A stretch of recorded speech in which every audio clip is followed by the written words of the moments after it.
Hi guys, welcome back to my channel, Kelvin here. So on November 9, Huobi announced that they'll be closing all Singaporean accounts in a few months time. And right now, a lot of us be like, ah shit, here we go again. A few of you guys have asked me to make a video for this Huobi ban. So, yes master. In this video, I will tell you what exactly will happen to Huobi, what you need to do, then I will compare the crypto exchanges so that you know which exchange you can use to buy and sell your favorite cryptos. But before I start, I would greatly appreciate it if you can help to tap the like button because it will help out with the channel a lot. In return, I will show you a goldfish.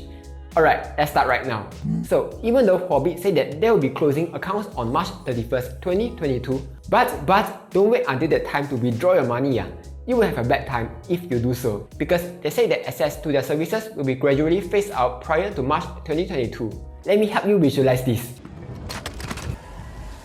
I don't feel so good. By the way, I just want to point out that I saw this coming already.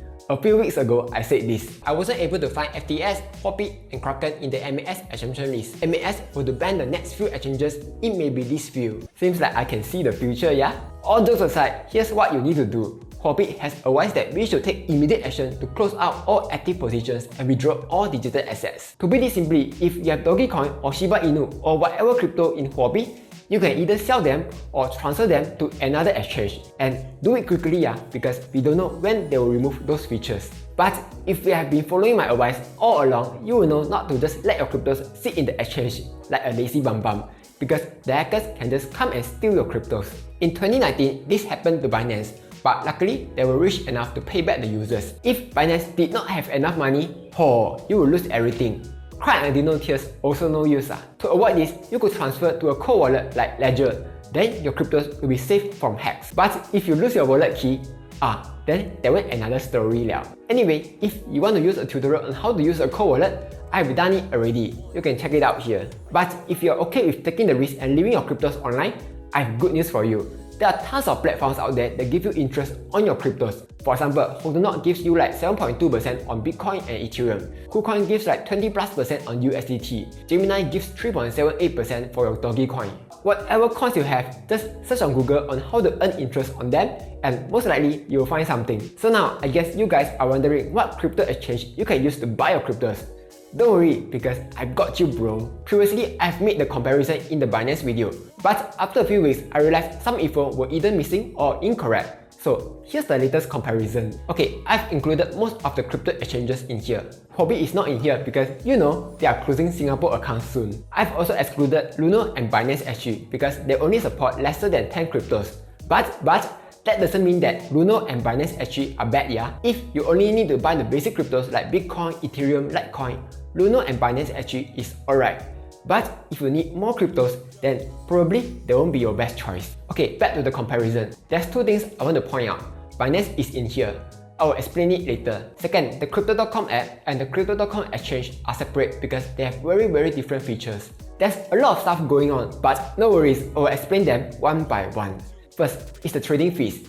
Some exchanges have different fee tiers, where the more you trade, the lower your fees will be. But I will just use the lowest tier because not all of us are as rich as a Saudi prince. Okay, CoinArco has the highest fee at 0.8%, while the lowest fee are Crypto.com app at 0% and FTX at 0.02% to 0.07%. By the way, some exchanges will lower the trading fee if you stake in their native tokens. For example, if you stake $100 worth of FTT token in FTX, you'll get a 3% discount on your fees. Next, number of coins. Binance has the most number of coins at 500 plus, and they are still adding more and more coins. KuCoin also offers a lot of coins at 400 plus coins. To most people, number of coins doesn't really matter because let's face it, we are not going to buy like 100 over coins, right? At the most, we only need to buy a few top cryptos and possibly gamble, invest a bit of money in some meme coins, right? Okay, next, whether the platform supports SGD or not. There's a few things I want to point out. Even though Binance no longer supports SGD, that's a hack. If you go to P2P and you choose Brunei Dollar or BND, you will see that some people actually accept SGD here because 1 SGD equals 1 Brunei Dollar. This means that you can still use P2P with your SGD. But as usual, to avoid getting scammed, choose a merchant who has completed a lot of orders and has a high completion rate, So that was Binance. Coinbase and KuCoin accepts SGD, but you will need to use a credit card to fund your account. There will be fees if you use your credit card.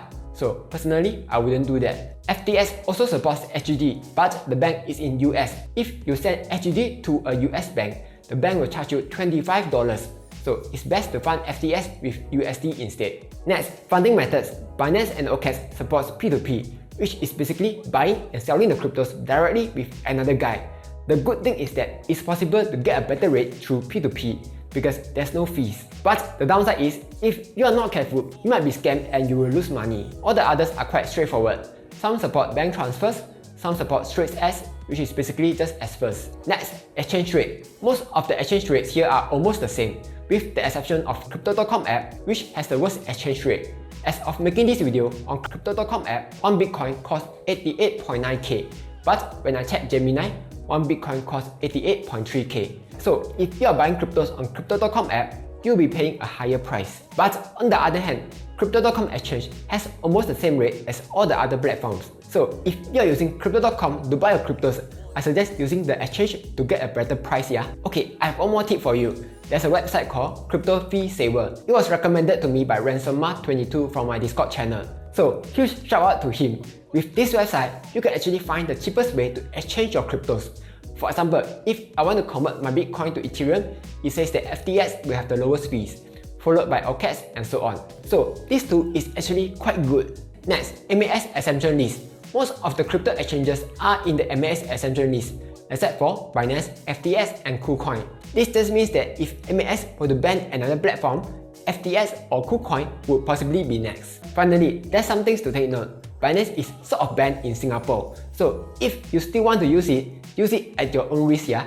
Next, for CoinHako, even though it supports 50 over coins, there are some coins that you cannot transfer in or out. For example, Cardano or LSS. So if you buy those cryptos in CoinHako, it will just sit in there like a lazy bum bum. Next, for Crypto.com app, you can only buy a few cryptos with HGD like BTC, ETH, BCH, LTC and so on.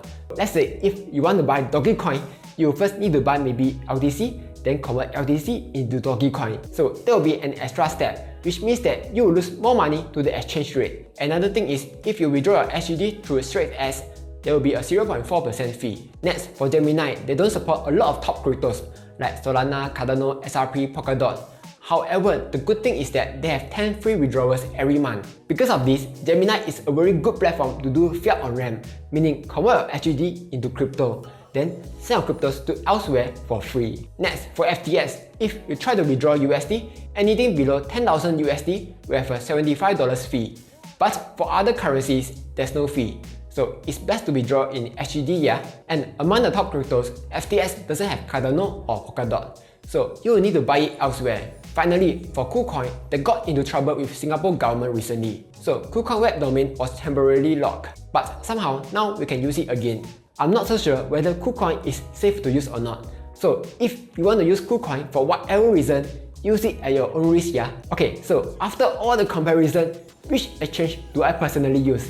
I prefer Gemini, FTX and OKEx. The reasons are simple. I like them because they have a very low trading fee, a good exchange rate, and supports the cryptos that I want to buy. One more tip, if you are signing up to any of these exchanges, I suggest to use a referral link because you will get either a free crypto when signing up or you will get discounts whenever you trade. If your friend has a referral link, then just use theirs. Otherwise, you can use mine down in the description below. Anyway, that's all for this video. Hopefully, you find it useful.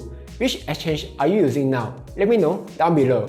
Like, share and subscribe as I'll be posting more videos every Monday, Wednesday and Friday.